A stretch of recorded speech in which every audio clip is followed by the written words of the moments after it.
The test is in 4-part, Part 1, Part 2, Part 3, and Part 4. Now look at Part 1. Part 1. When Mark and Jane arrived in Edinburgh, they discovered that Mark had left his camera on the train. At the Lost and Found office, he has to fill in a lost property form. First, you have some time to look at questions 1 to 4.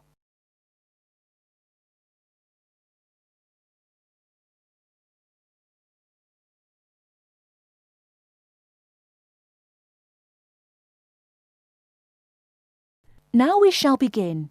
You should answer the questions as you listen, because you will not hear the recording a second time. Listen carefully and answer questions 1 to 4. Good evening, sir. Can I help you? Yeah, I think I left my camera on the train from London early today. Did you, sir? Oh, well. In that case, we'd better fill in a lost property form. Can you tell me your name? Yeah, it's Mark Adams. Okay. Your address? You mean in Britain or in the States? How long are you staying? Oh, I've still got a few months in Britain. Okay, then. Can you give me your address here? Right. It's 21 Thames Drive, Leigh-on-Sea. That's Leigh on Sea, Essex.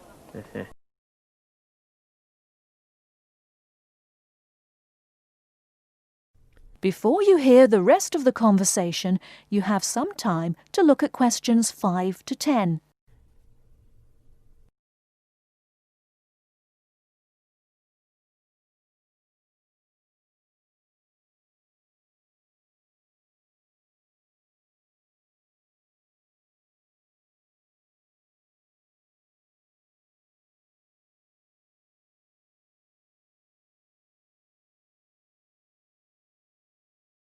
Now listen and answer questions 5 to 10.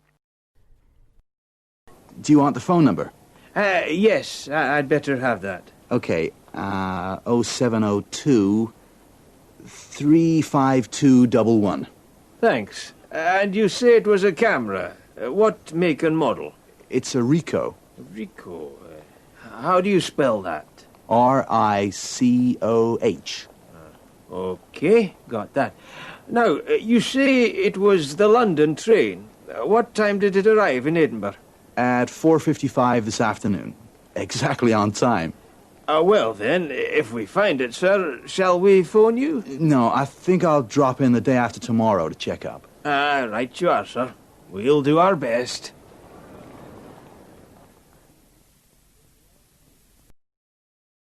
That is the end of Part 1. You now have half a minute to check your answers.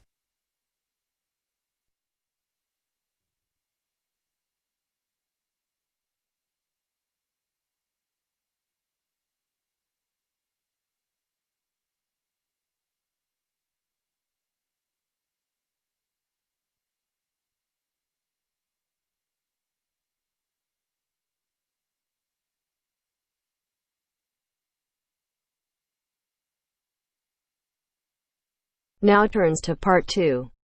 Part 2. You will hear a flight attendant talking to passengers on an airplane. First, you will have time to look at questions 11 to 15.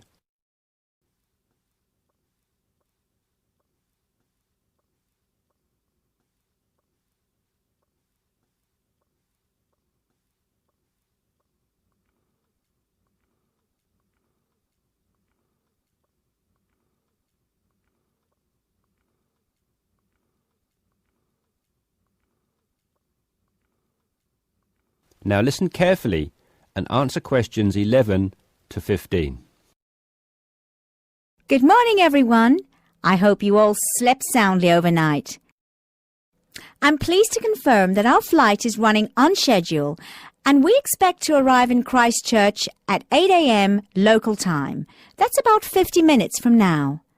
I've been advised by our pilot to warn you that there may be some turbulence on our descent. So please remain seated and have your seatbelt on at all times. As you may have heard, a fairly severe tropical depression is headed for New Zealand and in fact is reaching the west coast of the South Island as we speak. Thankfully, we are landing on the east coast, where the weather is still relatively good. Wind speeds are steady at around 15 miles per hour and the sky is generally overcast, though the sun may creep out from time to time as the morning progresses. That said, when the storm reaches this afternoon, conditions will deteriorate rather quickly. Please exercise extreme caution if you're travelling anywhere on the island today. As I said, the storm has already made landfall on the west-northwest coast, and we're getting reports of high seas and very strong winds of around 75 miles per hour, with gusts up to 110 in Collingwood. Heavy and thundery rainfall is also being reported there. The Southern Alps are experiencing severe blizzard conditions, and there is a virtual whiteout on the roads. There are accumulations of up to 3 foot of snow already, so please, under no circumstances, be tempted to take the mountain road from Christchurch to Bluff. Use the coastal route for the entire journey if you must go down south. Over in the west, in Hokitika, and the southwest, in Milford, conditions are bad with heavy rain, high winds, and high seas. In fact, several tornadoes were reported in Hokitika and also in Lewis, which is slightly further inland. Also inland, on the northern edge of the Southern Alps, Arthur's Pass should be avoided at all costs. Roads are closed due to the heavy snowfall. Kaikoura has reported wind speeds of 45 miles per hour, with occasional gusts a bit stronger, but so far it has escaped the heavy rain. At present, it is windy and cloudy there. Before you hear the rest of the discussion, you have some time to look at questions 16 to 20.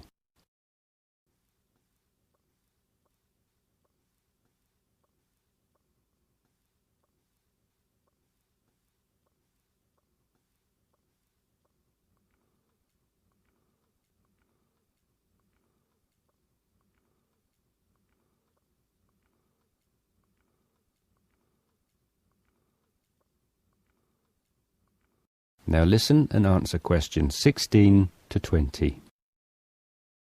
Hello again, ladies and gentlemen. We should be landing in approximately 10 minutes' time. Just an update for you on the weather conditions in and around Christchurch. We expect the storm to reach us by approximately 1 p.m.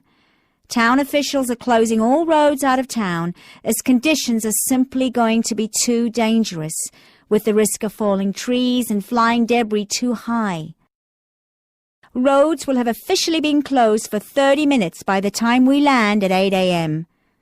Passengers whose travel plans did not entail an overnight stay in Christchurch, we would like to extend our apologies to you on behalf of the Christchurch Town Council for the inconvenience caused. However, it is in the interest of safety that these steps have been taken. Those of you without accommodation should go straight to our customer service desk at the airport, where a council official will be waiting to take you to temporary shelters in the town. Those of you who are staying in Christchurch should go to your hotel and follow the instructions of staff there. It may yet be necessary to evacuate you down to the shelters as well. This decision will be made by hotel staff who are monitoring the situation very carefully. The storm has made a direct hit on the island. The storm eye is expected to arrive in Christchurch at about 4 p.m., after which a brief period of calm will be experienced. The western wall of the storm will then hit at approximately 4:30, and the extreme winds and heavy rain should have improved by about 7 p.m. All roads will be reopened from 9 p.m. onwards. However, we're advising people to refrain from driving unless absolutely necessary, as conditions will be extremely hazardous with a risk of flooding everywhere. Flash flooding is a real danger for the valley towns of the south in particular, as mountain rivers and tributaries have already swelled to record levels. High winds have already caused massive power cuts in West Coast towns, and a string of major tornadoes have caused havoc across the Midlands. If at all possible, stay in Christchurch until tomorrow morning, when the clean-up will begin. And, above all, stay safe. That is the end of part 2. You now have half a minute to check your answers.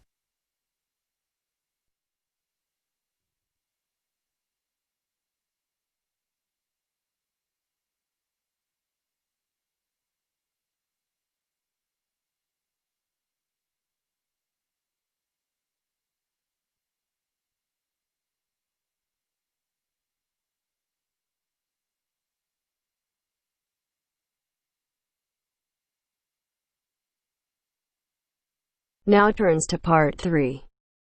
Part 3. Now turns to part 3. Part 3. You will hear some students talking about an arts assignment. First, you have some time to look at questions 21 to 25.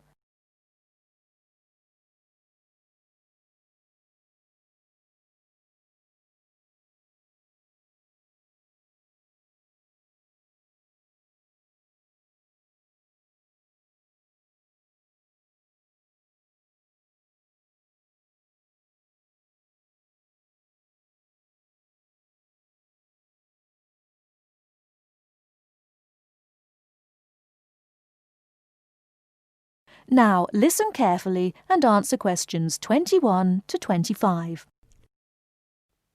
What have you been working on, Arthur? I've been looking into the funding of the arts by the Arts Association. Oh, Mr. Simpson gave you that topic, did he? Yes, it's not too difficult. At least all the facts and figures are easy to find, or I think they will be. I've done a lot of useful stuff already. Simpson hasn't asked me to present my research for the past few seminars, so I think he might ask me this time. Well, what have you found out? Well, it's big money at the Arts Association. £330 million from the government and £118 million from the lottery. Let me see, I've got my notes here. Now, the Arts Association mission statement tells us that it exists to develop, sustain and promote the arts. So that's clear. But then we need to know exactly how it can do this. However, before we get to that, there are certain issues which the association must take into account. What are those issues? They are, first, access. This is the idea that the arts mustn't be just for the few. Not just Italian opera, but pop concerts too. Something like that. Other issues are education, cultural diversity, social regeneration and social inclusion. All these are different ways of saying that the arts are for everyone. All right, but what does it actually do? It does what it wants, I think. The government does not interfere in its activities, but demands that it gets value for money for its funds. But there must be certain programmes that it carries out. Oh, yes. There is the touring programme, which is what it says. That is, a programme to support... Give money to? Yes, that's right. To support touring companies, for example, dance companies, orchestras and so on. There is also the recovery programme. What on earth is that? It's a financial programme to give extra money to organisations which are financially in a bad way, or which might have financial difficulties in the future. Like it says, it's for their recovery. It all seems very complicated. It is. Before you hear the rest of the talk, you have some time to look at questions 26 to 30.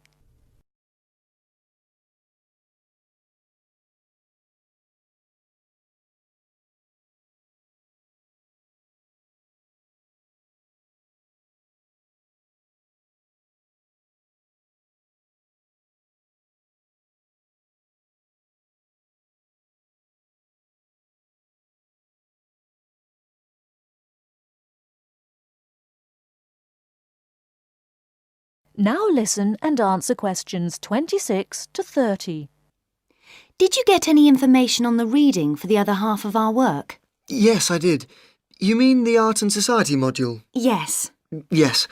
I met Simpson himself as we were waiting for a train at Norchester Station, so I managed to ask him. Any luck? Yes, I've got the notes I took here. He told me, of course, to start with Greenberg, who covers contemporary art and the up-to-the-minute movements in America. It's about the modern movements, really. As far as the economic impact of art is concerned, a basic text is the Parliamentary Report on Art and the UK Economy. This gives lots of monetary facts and figures, but the figures are not very satisfactory, as, of course, a lot of the information is confidential and can't be published. Art Now, Art Wow by someone called Dennison sounds exciting, and is about how art and artists are created, presented for buyers, and sold in the US. It's about the whole trade in art as a phenomenon. Like a product? Like washing powder? Yes, that's the idea of the book anyway. And there's another one here. Oh yes, by someone called Hampton. It's a book called American Art, which Simpson says is full of discussion on the relationship of art to the other aspects of culture, such as film, television, books and so on. Popular culture, I suppose. Not just popular. Culture of all sorts, I imagine. Finally, for the spiritual and more abstract aspects of art, he recommends Art and the Mind of Modern Man by Frick. It's sort of about how art relates to how we think.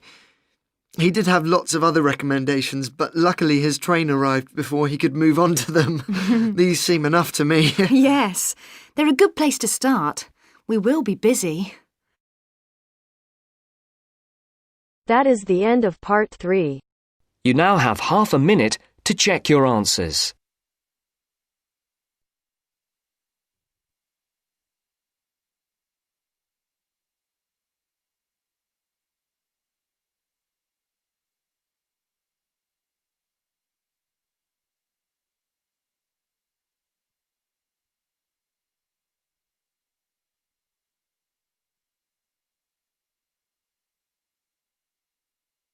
Now turns to part 4. You will hear part of a lecture about the school calendar. Listen carefully and answer questions 31 to 40. First, you have some time to look at questions 31 to 40.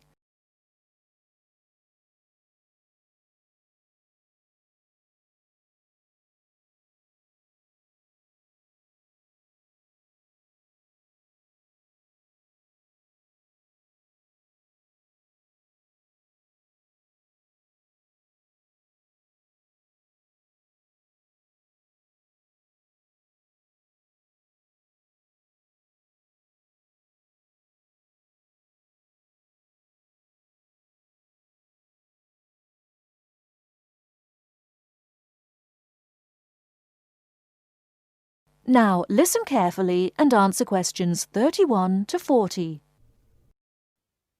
So, having seen that the six-term system has passed the test of cost-effectiveness, we can move on to the educational aspects of this arrangement. Firstly, all the terms would be approximately the same length. Instead of terms up to 13 weeks, which we have now, there could be a repeating pattern of 7 weeks of term time plus 2 weeks of vacation. This would be repeated 6 times per year. How does this affect the effectiveness of the educational provision? The most noticeable result would be that the very long summer holiday would be reduced in length. This byproduct of the six-term system could be beneficial. There's plenty of evidence of huge learning loss by pupils during the summer holidays. By learning loss, we mean the amount that pupils forget or lose during a holiday break. Ashley carried out a number of analyses which showed this conclusively. He investigated 39 studies examining the effects of summer holidays on standardized test scores. His analyses indicated that summer learning loss equaled 2 weeks to 7 weeks of instruction. On average, children's test scores were 3 weeks lower than when they left school in the previous term.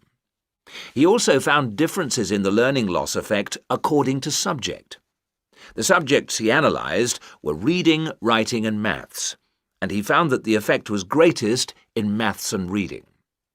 Furthermore, although all social groups experienced roughly similar learning loss in the field of maths, the studies found that disadvantaged children showed even greater losses in reading skills.